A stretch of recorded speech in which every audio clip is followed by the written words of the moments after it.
जय भीम, जय संविधान.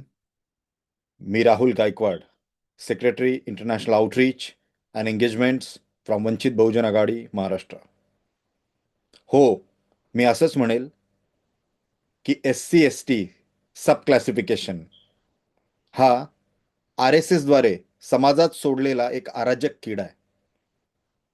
येस, मी असंच म्हणेल. तुम्ही बरोबर ऐकताय. मला एक गोष्ट सांगा, माझे सर्वच बांधव SC आणि ST समाजातले, मी काही गोष्टी आज मनापासून बोलायचा प्रयत्न करेल. आपण समजून घ्यायचा प्रयत्न करू. आपण ट्युनिंग करायचा प्रयत्न करू की मी बरोबर आहे की रॉंग आहे. मला एक गोष्ट सांगा, तुमचे आई वडील 60 वर्षाचे किंवा 60 प्लस झाल्याच्या नंतर, म्हणजे 60 प्लस झाल्याच्या नंतर, कधी कधी आपल्याला जाणवतं की ते थोडीशी चिडचिड करतात. कधी कधी अतिप्रतिक्रिया देतात. काही स्वभावामध्ये बदल होतात वयोमानानुसार, मेडिकल किंवा काही गोष्टी, आणि त्याच्यामुळे चिडचिड होते. पण याचा अर्थ असा होत नाही की तुम्ही तुमच्या आई वडिलांना सोडून देता किंवा निघून जातात. काही निघूनही जात असतील. त्याच्यातलेच हे किडे, हे जे आहेत, आपलं काम बनता तो बाड में जय जनता, अशा पद्धतीची ही लोक. मला हे सांगा, आज जवळपास भारतीय संविधानाला जवळपास 75 वर्ष कंप्लीट झाले, आणि सरकारे किंवा राजकारण्यांनी जेही निर्माण केलेल्या नियोजन किंवा ज्याही परिस्थिती आहेत, याच्यामुळे संविधानाची मूलभूत रचना तुम्हाला बदलता येत नाही. लक्षात ठेवा, ही आत्ताची सध्याची जी परिस्थिती आहे, हा राजकारणाचा, हा RSSचा एक डावपेच आहे. तुमच्यामध्ये फूट पाडण्याची एक नीती आहे. समजून घ्या. अहो, ज्यांनी भारतातले सगळे इन्स्टिट्यूट्स फोडून टाकले, ज्यांनी गव्हर्नमेंट्सच्या सगळ्या जेवढ्याही इन्स्टिट्यूट्स होत्या त्यांना कॅप्चर केलं, सगळ्या गोष्टींना जे बाबासाहेबांनी डिसेंट्रलाइज केलेलं, लोकांमध्ये वाटलेलं, कॅपिटलिस्ट लोकांच्या हातामध्ये न जाऊ देण्यासाठी जे जे प्रयत्न बाबासाहेबांनी कॉन्स्टिट्यूशन थ्रू केलेले, ते सगळे प्रयत्न यांनी मोडीत काढलेत. मग रिझर्वेशन संपवणं तर यांच्या हातचा खेळ होता. पण यांना माहिती आहे, रिझर्वेशन संपवून यांचं पोट भागणार नाही. यांचा सगळ्यात मोठा प्रॉब्लेम आहे तो म्हणजे आपली एकजूट, SC ST कम्युनिटीची एकजूट, जी यांचा सगळ्यात मोठी दुखती रग आहे. आणि ही रग मोडण्यासाठीच हा सब क्लासिफिकेशनचा खेळ चालू आहे. मित्रांनो, माझ्या भावांनो, समजून घ्या. आपण चुकीच्या ट्रॅकवर चाललो. आपल्याला बाबासाहेबांनी होमोजिनियस कॅटेगरीमध्ये टाकलेलं, आपण त्याला परत हेट्रोजिनियस करतोय.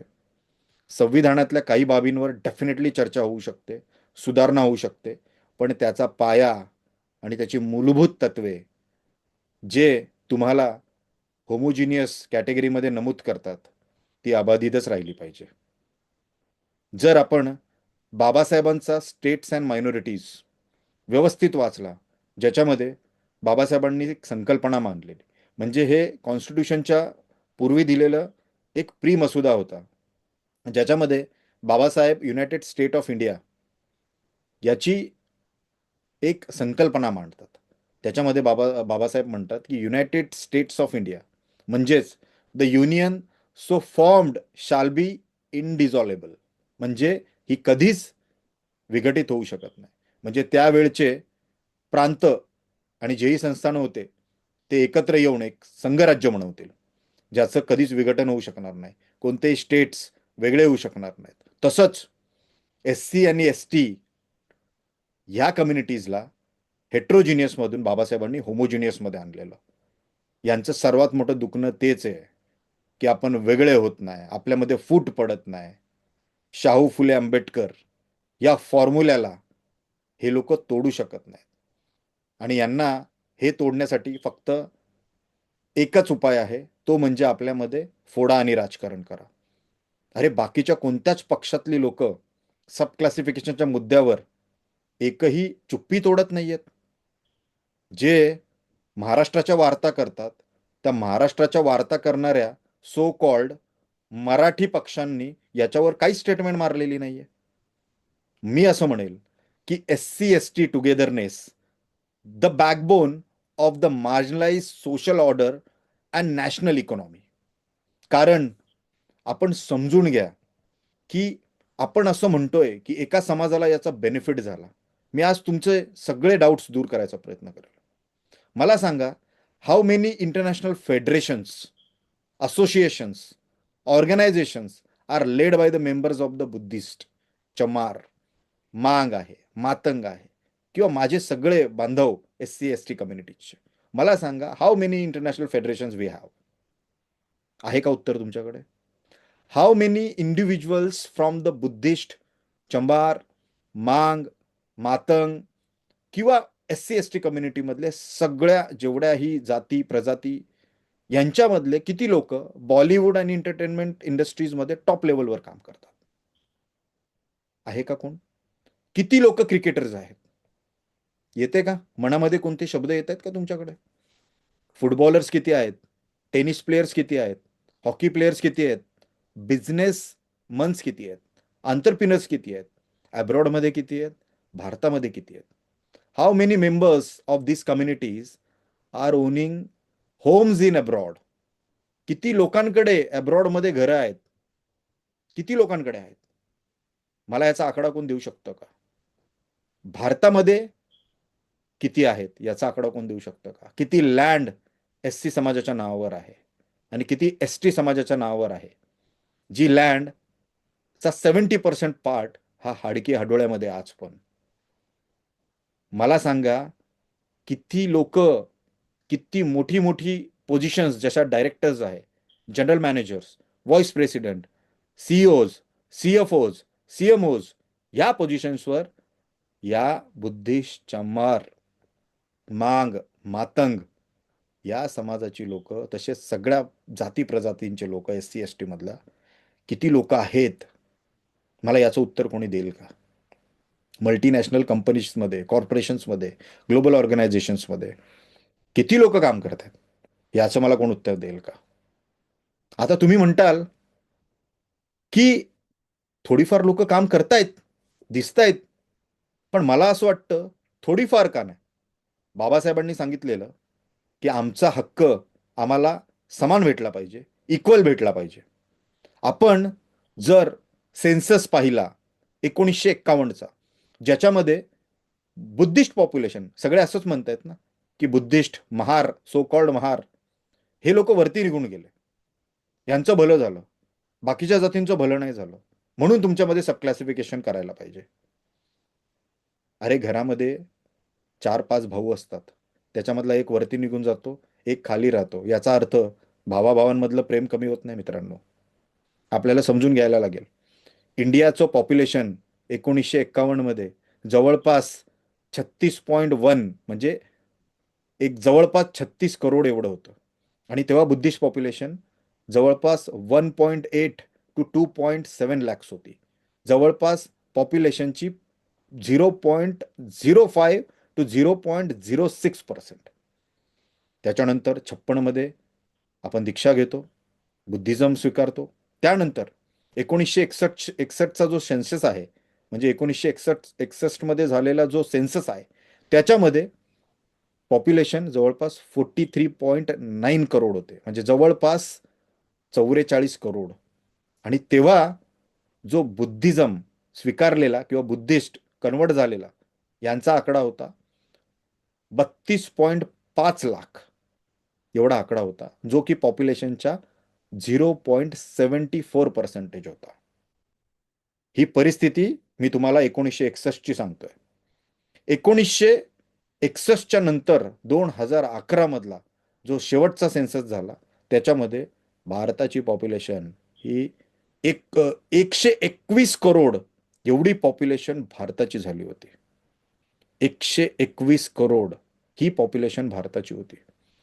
आणि त्याच्यामध्ये बुद्धिस्ट पॉप्युलेशन ही जवळपास 84.5, म्हणजेच 84.4% एवढी झाली. पण या पॉप्युलेशनचा जर percentages of the Buddhist population तुम्ही काढला, तर तो पहिल्यापेक्षा खाली, म्हणजेच 0.70% आहेत.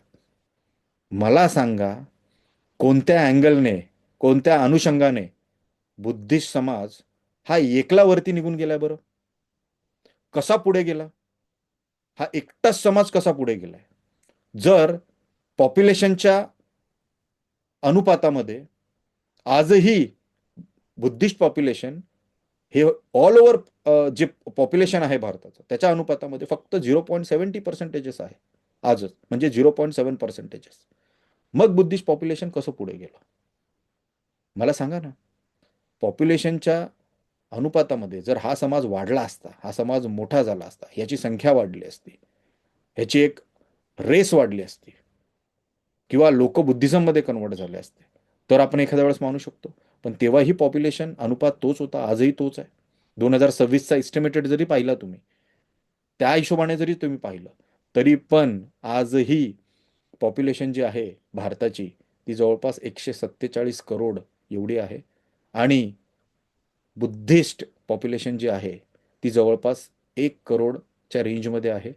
आणि त्याचा जर अनुपात, त्याचं जर आपण पर्सेंटेजेस काढले तर ते जवळपास 0.70% एवढेच आहेत.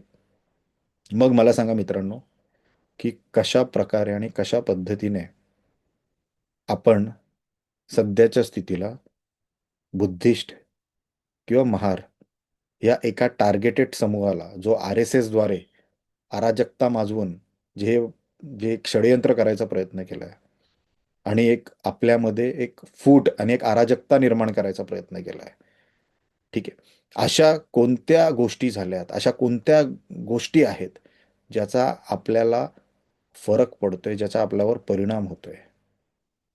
आपल्याला आत्तापर्यंत आपल्या प्रवर्गामध्ये जेवढ्याही जवळपास SC मध्ये 1124 जाती, ST मध्ये जवळपास 940 जाती ॲव्हरेज, एवढ्या जातींपर्यंत जर कोणते बेनिफिट्स पोचले नाही, त्याची जबाबदारी एका समूहाची नाही आहे मित्रांनो. त्याची जबाबदारी या मेंटल जो डेमोक्रेसी फॉल्ट आहे यांच्या डोक्यामध्ये, जी मेंटल, यांच्याकडे जातीचा कोरोना झालेला आहे, ह्यांची जी मेंटल परिस्थिती जी आहे ती फक्त जात जात धर्म धर्म एवढीच मर्यादित आहे, संकुचित आहे. याच्यामुळे आजपर्यंत आपल्या या सगळ्या छोट्या छोट्या जातींपर्यंत याचे कोणतेही बेनिफिट्स, फायदे पोचले नाही मित्रांनो. आणि आपल्याला जर हे बेनिफिट्स पाहिजे, या गोष्टींचा आपल्याला आपला हक्क आपल्याला मिळवून घ्यायचा असेल, तर मला माझे एक मेंटर नेहमीच म्हणतात की तुम्हाला शेवटपर्यंत लढायला लागेल. तुम्ही कितीही मोठे व्हा, तुम्ही करोडपती व्हा, अब्जपती व्हा, काही करा, पण जातीचा कोरोना जो झालेला आहे ना यांना, यांच्या डोक्यामध्ये जे धर्माची लाड बसलेली आहे, ही कधीच जाणार नाही. तुम्हाला प्रत्येक वेळेस फाईट करायला लागणार, तुम्हाला शेवटच्या क्षणामध्ये फाईट करायला लागणार. तुम्ही सब क्लासिफिकेशन घ्या, तुम्ही पार सोन्याचे कपडे घाला, पण तुम्हाला भांडायला लागणार, लढायला लागणार. हे आपल्या वाटेला आहे, कारण यांची मेंटल डेमोक्रेसी अजून सुधारलेलीच नाहीये. त्यामुळे मला असं वाटतं, हा बदल, सामाजिक बदल, म्हणजेच मला असं वाटतं की बाबासाहेब असे म्हणालेले की जो स्टेट्स अँड मायनॉरिटीजचा जो घटना समितीला सादर करण्यात आलेला मसुदा, हा अखिल भारतीय अनुसूचित जाती महासंघाने, म्हणजेच all India schedule caste federation ने तयार केला होता. आणि त्याची प्रस्तावना जर तुम्ही पाहिली असेल, त्याचं प्रिएम्बल जर तुम्ही पाहिलं असेल, त्याच्यामध्ये बाबासाहेब असे म्हणतात की अनुसूचित जातींना केवळ अल्पसंख्याक म्हणून पाहता येणार नाही. लक्षात ठेवा, त्यांच्या समस्या इतर अल्पसंख्याकांसारख्या व्यापक आणि वेगळ्या अशा म्हणता येणार नाहीत. त्यांच्या समस्या ज्या आहेत अनुसूचित जाती जमातीच्या, या खूप सखोल आहेत. इतर अल्पसंख्याक जे होते त्यांच्या ज्या समस्या होत्या त्या प्रामुख्याने धार्मिक असतील किंवा भाषिक संरक्षणासाठी असतील. पण ज्या अनुसूचित जाती जमाती आहेत, त्यांच्या ज्या प्रॉब्लेम्स होते, त्यांचे जे इश्यूज होते, ते सामाजिक, राजकीय आणि आर्थिक, याच्यामधून हजारो वर्ष वंचित ठेवल्यानंतर जी परिस्थिती आपल्यावर आलेली, त्याच्यानुसार ते आखले गेले होते, त्याच्यानुसार त्याच्यावर काम करायला लागणार होतं. आणि त्यामुळे हा यांच्या हक्कांचा आणि यांच्या जे पण बेनिफिट्स आहेत, त्यांचे राईट्स आहेत, त्याचा खूप जास्त गंभीर पद्धतीने अभ्यास केला पाहिजे आणि त्याच्यावर काम केलं पाहिजे. हे बाबासाहेबांनी स्टेट्स अँड मायनॉरिटीज जे कॉन्स्टिट्यूशनच्या अगोदरचा एक मसुदा, कच्चा मसुदा बाबासाहेबांनी लिहिलेला, त्याच्यामध्ये बाबासाहेबांनी ह्या गोष्टी नमूद केलेल्या आहेत. मला असं वाटतं थोडेसे डोळे पाणावलेले आहेत. आपल्यामध्ये डिवाइड अँड रूल करण्यात येतो मित्रांनो. आणि हीच वेळ आहे की आपण एकत्र राहिलं पाहिजे. आपण फाईट केली पाहिजे. किती काही झालं तरी तुटलं नाही पाहिजे. मला असं वाटतं, मला एक कोट आठवतं, एक गाणं आठवतं, त्याचे काही पंक्ती आठवतात. कष्ट केले तर माझ्या भीमाने, जाती जातीमध्ये वाटू नका रे. बाबासाहेब नेहमी म्हणायचे, शिका, संघटित व्हा आणि संघर्ष करा. मला असं वाटतं आपण शिकतोय, संघटित होण्याचा टाईम आला आहे आणि संघर्ष आता करायचा आहे. आणि ह्या जातीवादी मानसिकतेला आपल्याला लाईनीवर आणायचं आहे.